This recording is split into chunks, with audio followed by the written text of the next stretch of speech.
Hello ladies and gentlemen, and welcome to an Oblivion Plays FSX video where I will be flying the Majestic Dash 8 from Birmingham Airport up to Edinburgh. And as you can see, GSX is working hard to unload our plane from the previous flight. And we're all cooled and dark, so let's hop into the cockpit and let's get going. So I'll be using the tutorial that comes with the plane. You can download it from the Majestic website. It's a bit more comprehensive than the default tutorial, and it's called the delivery tutorial. It's under their downloads page.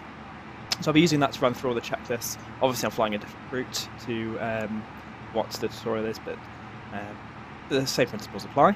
Excuse me if I'm a bit coffee and snuffly, I've got a bit of a cold at the moment. So the first thing to do is just to run through all these circuit breakers. And as you can see, none of them popped out. The gear lever is down. The radar is off. The radar is this one here. So let's start up the batteries. The battery panel is up here. So what you tend to do is run from right to left. So battery, auxiliary, standby. And as you'll see, the flight displays will start up. And I'll run through a series of tests. Here the warnings start to make noises and things like that. So next few things to do are put the main bus tie to tie. And that's the position right there. I know you can't see it very well, but trust me, it's that one. So next step is to check the flight displays are on, which they are. And then to make sure, so that's one of the tests, make sure these pumps are off. The emergency brake is on park here. And now we're given the option to either start up the APU, the auxiliary power unit, or to start the ground power unit. The plane does come with a simulated ground power unit, but we'll use the APU today. So in order to do that, just click this power button, and it's going to run through a startup test. As you can see all the lights illuminate, and then you click the start button. And then we just have to wait for it to spool up, and we can click the generator and the lead air buttons. But just whilst that's doing that, we'll just turn on the FMS, Flight Management System. One button there, we turn both of them on. Also at this point, whilst we're not doing anything, just reiterate, I'm not a real world pilot. So things that I'll be doing will probably be wrong. Feel free to point out in the comments section if I'm doing anything wrong. I'm here to learn, so it would be great to learn from you guys as well. So the APU is spooled up, click the generator, click the bleed air, switches everything. Great. Right, now we just do some flows, so make sure this is working. We can test it, it's not simulated in the power of the pilot version of this plane. We check that the oxygen masks are working, and that's demonstrated with these fluorescent green almost like lights that are present. Check the emergency escapes are closed, and then we open up these two, which are the vents for the side windows, and then flick back up to the power, turn on the generators, and make sure the main bus is on tie, which we've already done. And then we move down to the ice protection. So we'll come back to this later, but basically at this point we're making sure that everything's switched off, which it is. The windshield panel, make sure everything again is off. We'll move on to switching some things on later, but we're just checking everything's ready to start. So these things we just make sure everything's in a correct position, so all these external lights are off. The fire protection, we can go through fire tests, but we won't do that. We're assuming this is the second flight for the day and that everything works. Ignore those. APU panel, everything's in the correct position. Make sure that the engine start switches are normal and that the select switch is in the middle. We check that the manual dump switch is on automatic and that the altitude destination is set. As Edinburgh is basically at sea level, we won't change that. Right, so again we've checked the exterior lights, emergency lights, just make sure that they are armed. We'll switch on to the overhead panel. Hard to get to see these points. So emergency lights are on arm. The fasten seatbelt and no smoking signs are on. Test caution advisory, make sure everything turns on, which it does. Air conditioning, make sure the pack switches are on auto, which they are. Recirculation switch on. Lead 1 and 2 off. Lead flow controller. AC control panel, make sure the generator switches are on, which they are, and that the external panel switches off. Right, and then we go back into the virtual cockpit view. That default already, sort that out later. You can do a series of tests, but again we won't do this at this point. Make sure the nose wheel steering is off, it's currently on, so we'll switch that to off. Apparently it just prevents injury to any ground crew when they're applying the pushback. Make sure that the spoiler switch is on to taxi, which it is. Check the clock. Make sure the HSI selector is to the pilot side, which it is. Put the yaw damper on. And make sure the nav source selection knob is to the correct nav source, as we will be using the FMS today. Make sure that's on that, so it's that button. FMS one. See that there. Okay, we'll just do the speeds now. So if you just excuse me for 1 second, I'll just get up and work out what the speeds will be, the takeoff speeds will be for today. So you can find out the speeds, the takeoff speeds, the climbing speeds and the landing speeds from the speed charts that come with the plane. And today they are as follows. So V1 is 130. This is using the flap 5. Using the flap 5 settings. 130. The VR is the same. It's always treated the same as the V1. 130. And then the V2 is 132. So conditions that we use was basically, well, we're under 2,000 feet altitude, and the air temperature is at 7 degrees, so that dictated our V1, VR, V2 speeds. Just a bit so you can see it's clearer. And then the VFRI, which is the flat contraction speed, is 142. However, as the tutorial dictates, if the air temperature is below 10 degrees, we assume that pricing conditions. So what you do is you add another 20 knots to that, and that brings it up to 160. You do the same for the V-climb speed. It's 154, but because it's icing conditions, it's 174. Great. So the next thing to do is to check that the pitot static isolation switches are normal. And in case you're desperately looking where this is, no hard to figure out, but actually it's hidden behind the yoke, and that's just hidden. That's on. Check all the landing gears in the right place. Set the altimeter, which is 1033.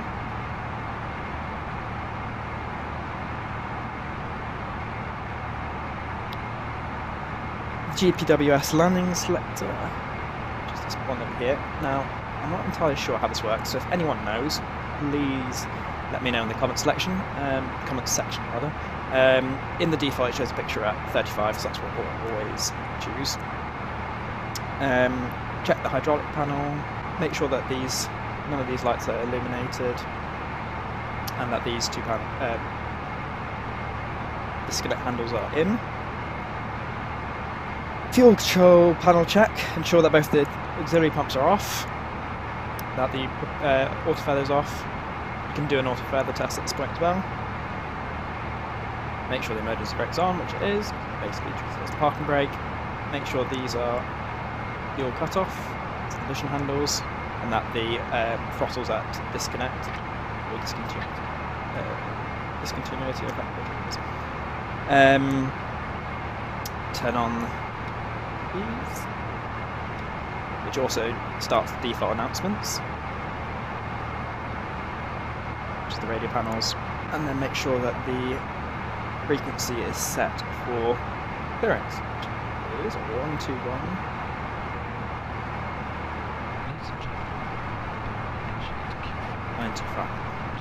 So as you can hear in the background, there are some PA announcements going on. They're quite clever. They work off kind of where you are on the checklist, and play at the appropriate times. And also, what you might be able to hear, it plays some nice classical music. Which is nice. So, just whilst I notice this, just set the position. Both.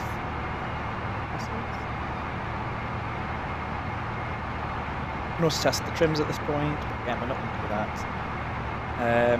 So just quickly going through the checklist and making sure everything we've done is done. So I'm going to check the ATIS, oxygen mask checked, circuit breakers checked, side panel checked, glare shield checked, anti-skid on.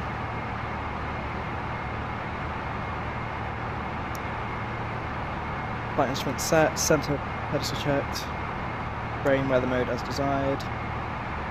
We test the radios and the radar, we won't do that again. So at this point, let's set up the flight computers. So I planned this flight using PFPX, absolutely brilliant piece of software, which makes your life so much easier for working out fuel and weights and using airways and routes. So I highly recommend it. It's absolutely brilliant. So the first thing to do is press the FPL or flight plan key and enter ARC. Just check everything's correct in Birmingham. And then number 2 is to enter our arrival airport, which is Edinburgh.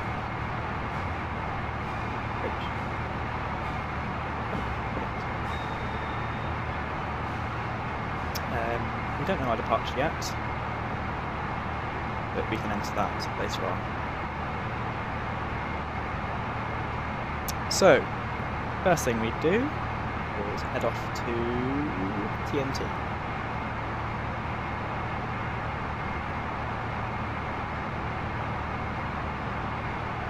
So number 7, the Edinburgh 7. In case you missed what I just did, I just click the list. It comes up with the available options. So click list again. This time we click the airway soft key, and we're going on UM868. Next, there it is, number 7. And then we're going to Tipple, which is number 1. So after Tipple, we're taking N57 to Hull.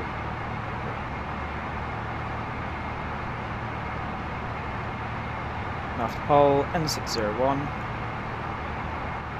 3, to Margo, 7. And after Margo, we'll enter our star when we get given it. So, close that for now.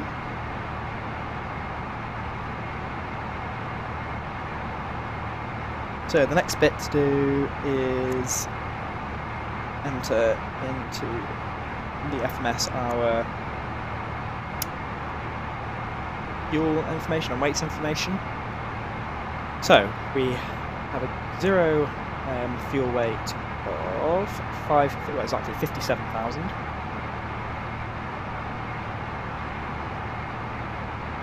And we have fuel on board, demonstrated down here, 2045, that one. 2070. What's that? Which I use to calculate our speeds. I was conservative and went up to 62,000.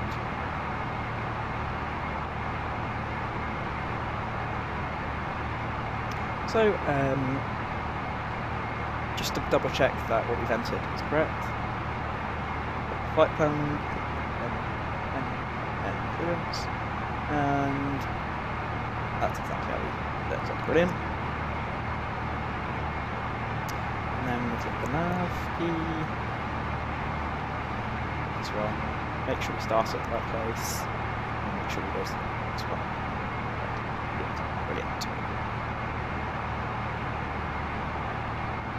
just actually whilst we're doing this, we'll get the catering on board.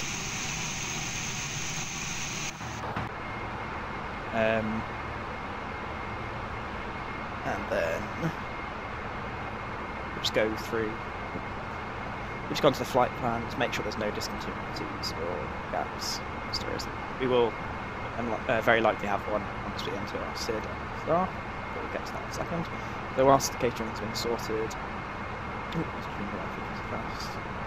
usually I'm using Pro-ATC, usually with most planes it automatically tunes the radios, but I think because Majestic Dash uses external modelling, it doesn't quite integrate as well.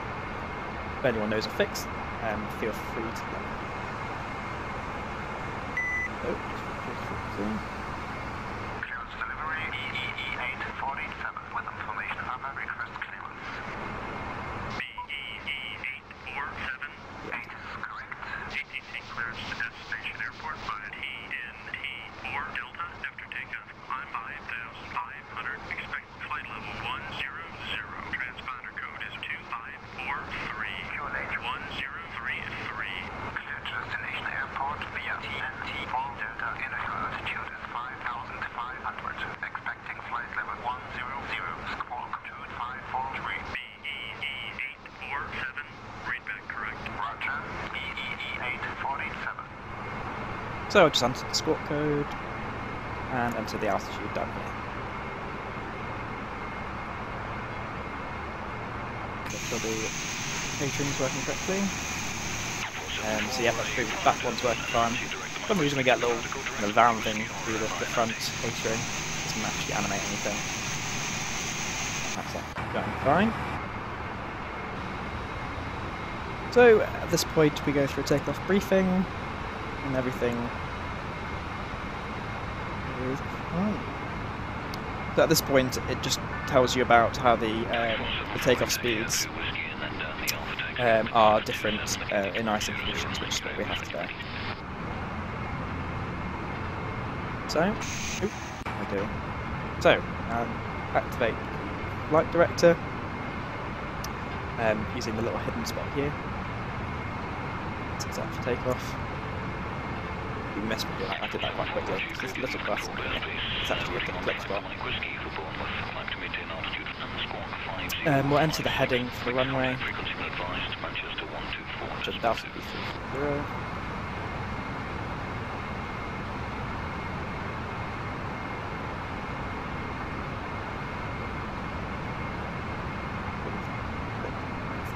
Altitude. Just before I forget, I'll add that SID whilst the catering is sorting itself out. It's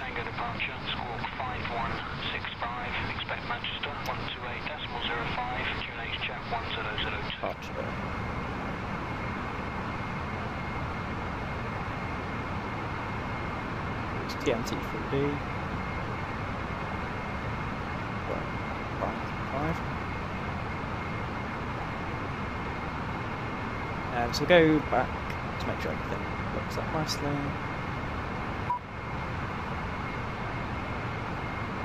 Yep. 762 is clear to leave control airspace, routing Trent, Norwich. Next day 92 Tango departure, squawk 5163. Good. And now we'll press boarding.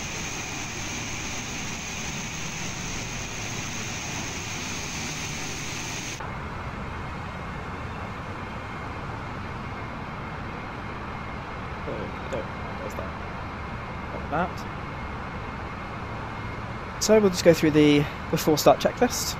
So we'll make sure the APU is on, is. Circuit breakers were already checked, escape hatch were already checked, no steering wheel already turned off, flight guidance control panel set, fuel quantity we've checked, hydraulic free pressure you can check by just clicking that, holding that down. As you can see there, the hydraulic level increased. Off. Emergency brake on, park power levers, disc, additional levers fuel off, emergency lights armed, fasten seatbelt on, departure complete.